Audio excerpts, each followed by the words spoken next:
There comes a moment in your life when you quietly realize something isn't working, not because you're not trying, not because you're not capable, but because no matter how hard you push, things still feel stuck.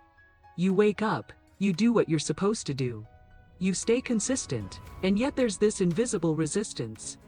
Like life is just slightly out of alignment, like opportunities pass you by, like abundance belongs to other people. And if you're honest, it's exhausting. You start questioning yourself.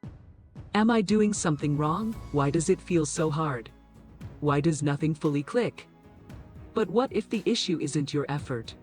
What if it's your internal language? Because whether you realize it or not, you are speaking to your reality all day long. Every thought, every silent belief, every casual sentence you repeat. It is shaping your outcomes. Most people don't notice this. They say things like, "I'm always broke," or "nothing ever works for me," or "I'm just unlucky." And then wonder why life keeps reflecting that back. It's not punishment. It's alignment. Your external world is constantly responding to your internal state, your beliefs, your expectations, your energy. And once you understand that, everything changes because now, you're not powerless anymore. You're not waiting for luck. You're not chasing outcomes. You're creating from within. And this is where affirmations stop being just positive words and start becoming powerful tools for transformation. Not the robotic kind you repeat without feeling. Not the fake positivity that ignores reality. But intentional, aligned, emotionally charged declarations that reprogram how you see yourself and how life responds to you. Think about it like this. If your mind has been rehearsing limitation for years, then of course, abundance feels unfamiliar. If your inner voice has been rooted in doubt, then confidence will feel unnatural at first. But here's the breakthrough. You can change that pattern. You can literally train your mind to expect better, to believe differently, to move from fear into trust. And when that shift happens internally, your external life starts reorganizing in ways you couldn't have predicted. Opportunities appear, people align, timing starts making sense. Not because life suddenly changed, but because you did. So in this journey, you're not just reading words. You're stepping into a new identity. One that understands its worth. One that expects abundance. One that trusts that what's meant for you is already on its way. And the affirmations you're about to explore, they're not random statements. They are keys. Keys that unlock clarity. Keys that dissolve fear. Keys that bring you back into alignment with the life you've been trying to reach. So take a breath. Stay open. And let this be the moment things begin to shift. Why your words are quietly controlling your reality and breaking the habit of fear-based thinking. You probably don't even notice it at first. The way you speak to yourself. It's subtle, automatic, almost invisible. But it's constant. I'm bad with money. I always mess things up. People like me don't get opportunities like that. And you say it so casually, like it's just a fact, like it's just who you are. But pause for a second. Who told you that? Where did that story even begin? Because the truth is, those words didn't come from nowhere. They were built, layer by layer, moment by moment, through past experiences, disappointments, things people said to you, things you started believing after something didn't work out. And now, they're running in the background of your life like a quiet program. Here's what most people don't realize. Your mind doesn't filter those words. It doesn't stop and ask, "Is this true?" It simply accepts, and then it organizes your reality around it. So if you keep saying, "I'm always struggling," your mind starts looking for evidence to prove that right. If you say, "Nothing works out for me," you unconsciously hesitate. You pull back, you miss chances. Because deep down, you've already decided the outcome. It's not bad luck, it's alignment. Think about someone working a 9 to -5 job in the US. Maybe they're in a busy city, stuck in traffic every morning, grabbing coffee, rushing into a job they don't even like anymore. And every single day, under their breath, they say, "I hate this. I'm stuck. This is my life now." At first, it's just frustration, but over time, it becomes identity. And once it becomes identity, they stop looking for a way out. Not because there isn't one, but because they've already convinced themselves it doesn't exist. That's how powerful your words are. They don't just describe your life. They define the boundaries of what you believe is possible. Now, let's flip it for a moment. Imagine that same person starts saying something different. Not fake, not forced, but intentional. This is temporary. I'm learning something here. There's something better aligning for me. Feel the difference. It doesn't instantly change their job, but it changes their state. And when their state changes, their behavior shifts. They start noticing opportunities. Maybe a conversation with a coworker leads to something new. Maybe they finally apply for that role they kept putting off. Maybe they start a side skill after work. Same life, different internal dialogue. Completely different direction. Now let's go deeper. Because this ties directly into fear. Fear-based thinking is sneaky. It doesn't always show up as panic or anxiety. Sometimes it sounds logical. Let me not try. What if I fail? Let me stay safe. What if it doesn't work? Let me wait. Maybe it's not the right time. And on the surface it feels responsible. But underneath, it's limitation. Fear trains you to expect the worst before anything even happens. It convinces you to rehearse failure instead of possibility. And the more you repeat those fear-based thoughts, the more real they feel. It's like your mind becomes a loop, thinking the same doubts, expecting the same outcomes, creating the same experiences, again and again. You're not stuck because life is against you. You're stuck because your thoughts are recycling the same story. But here's the shift. The moment everything starts to change, you begin to interrupt that pattern. Not perfectly, not all at once, but consciously. The next time your mind says, "This won't work," you pause and you question it. Is that actually true, or is that just fear talking? The next time you feel that hesitation, that pull to stay small, you recognize it. Not as truth, but as conditioning. And slowly, you start choosing differently. You start speaking with intention instead of habit. You start replacing "I can't" with "I'm learning how." You move from "what if it fails" to "what if it actually works." And that shift, it's everything, because now, you're no longer being controlled by unconscious thoughts. You're directing them. You're no longer living from fear, you're creating from awareness. And once you reach that point, even just a little, you'll start to feel it. A sense of space. A sense of possibility. A quiet confidence that maybe, just maybe, your life isn't fixed. It's flexible. And that means it can change. Understanding divine timing without losing trust, and shifting into an abundance mindset that attracts more. There's a phase in life that almost everyone goes through. And it's one of the hardest to sit in. It's that space where you're doing everything you can. You're trying, you're improving, you're showing up, and still, nothing seems to be moving. No clear results, no breakthrough moment, just waiting. And if you're being real, that's where doubt starts getting louder. Maybe I'm behind. Maybe I missed my chance. Maybe this just isn't meant for me. But what if that space right there, the uncomfortable in between, is not punishment? It's preparation. Because divine timing isn't about delay. It's about alignment. There are things you want right now: opportunities, relationships, financial freedom, clarity, and you feel ready for them. But sometimes, what you can't see is everything that still needs to align behind the scenes. It's like planting something. You don't dig it up every day to check if it's growing. You trust that something is happening beneath the surface even when it looks like nothing. That's the part most people struggle with.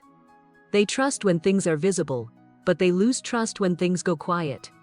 Think about someone in the US applying for jobs, sending out resumes, going through interviews, getting rejections, or worse, getting no response at all. Days turn into weeks, weeks into months, and it starts to feel personal, like, what's wrong with me? Why is everyone else moving forward except me? But what they don't see is that one opportunity, The right one is still aligning. The one that matches their growth, their energy, their long-term direction. And if they give up too early, they might settle for less, just to escape the discomfort of waiting. That's what happens when trust is missing. You start forcing things. You start chasing anything that looks like progress, even if it's not right for you. But when you understand timing differently, you move differently. You stop asking, "Why is this not happening yet?" And you start asking, "What is this moment preparing me for?" Because maybe right now, you're being stretched. Maybe your patience is being built. Maybe your standards are rising. Maybe you're learning how to receive what you've been asking for without self-sabotaging it. And that shift, it creates calm. Not because everything is perfect, but because you're no longer in resistance. Now let's connect this to abundance. Because this is where everything clicks. Abundance is not just about money. It's not just about having more. It's about believing there is more. More opportunities. More connections. More ways for things to work out. But if your mindset is stuck in scarcity, you won't see any of it. Scarcity says, "There's not enough, someone else already took my spot. If I lose this, I have nothing." And when you operate from that space, you hold on too tightly. You settle, you act from fear instead of choice. Now compare that to abundance thinking. There's always another opportunity.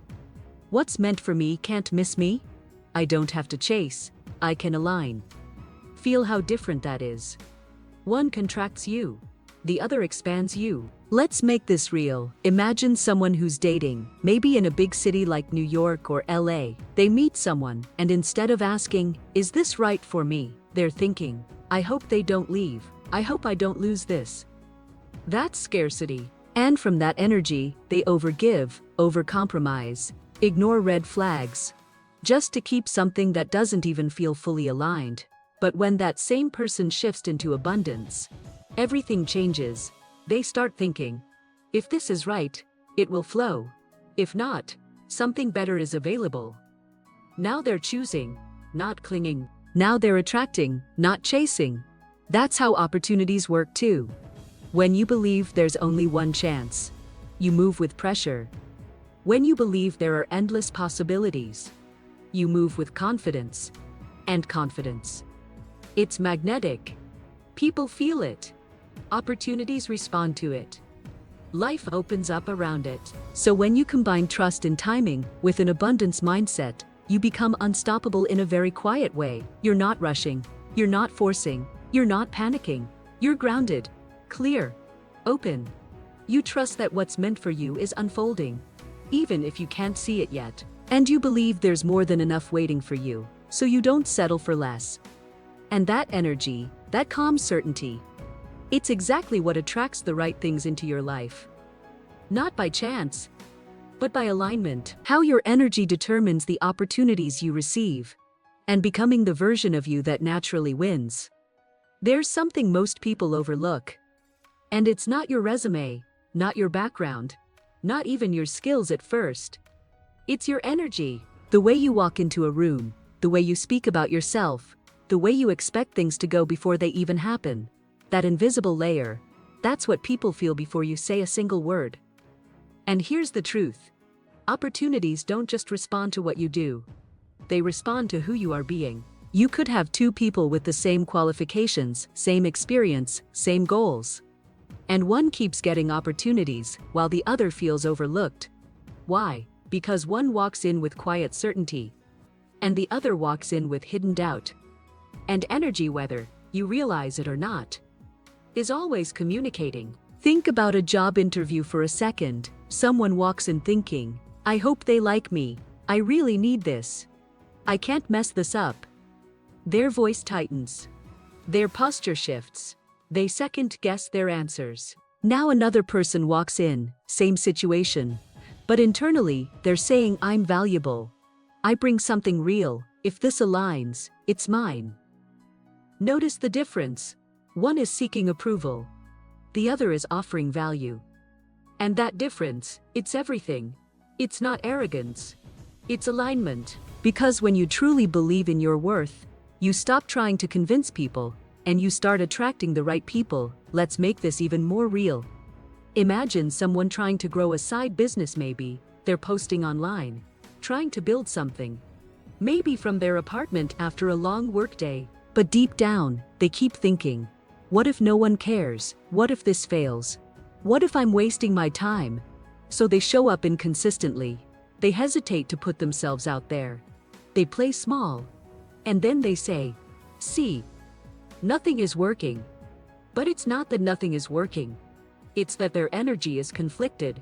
They want success, but they expect failure. Now shift that. Same person, same situation. But internally, something clicks. This can work. People need what I have. I'm growing, even if it's slow. Now they show up differently. They post with confidence. They stay consistent. They engage. They learn. They adapt. And suddenly, things start moving. Because now their energy matches what they want to receive. That's the key alignment. Your energy has to match the reality you're trying to step into. You can't constantly affirm success while emotionally living in doubt. You can't expect opportunities while preparing for rejection. At some point, you have to decide, who are you being? Because the version of you that wants it is not the same as the version of you that has it. And this is where most people hesitate. Because becoming that version requires letting go of the old one. Letting go of the identity that says, I'm not ready. I'm not enough. I always struggle. And stepping into something unfamiliar. Confidence before proof. Trust before results. Belief before evidence. That's uncomfortable, but it's necessary. Because the version of you that naturally wins, it's not lucky. It's aligned. They don't wake up wondering if they're worthy. They've already decided they are. They don't chase every opportunity. They choose what aligns with them. They don't collapse after rejection. They recalibrate. That's power. And no, it doesn't mean life becomes perfect. It means you become steady. You stop reacting to everything, and you start responding with intention. Think about athletes, entrepreneurs, creators in the US, people who face constant pressure, competition, uncertainty. The ones who rise aren't the ones who never doubt. They're the ones who don't let doubt lead. They feel it and still move forward. That's the shift you're stepping into. You don't need to become someone completely different. You just need to become more intentional about who you already are. Raise your standards. Clean up your internal dialogue. Start showing up as if your life is already moving in your favor. Because when you do that, something powerful happens. Opportunities don't feel random anymore. They feel aligned. People don't feel out of reach. They feel connected. And success doesn't feel distant. It feels inevitable. Not because you forced it, but because you became the version of yourself that naturally receives it.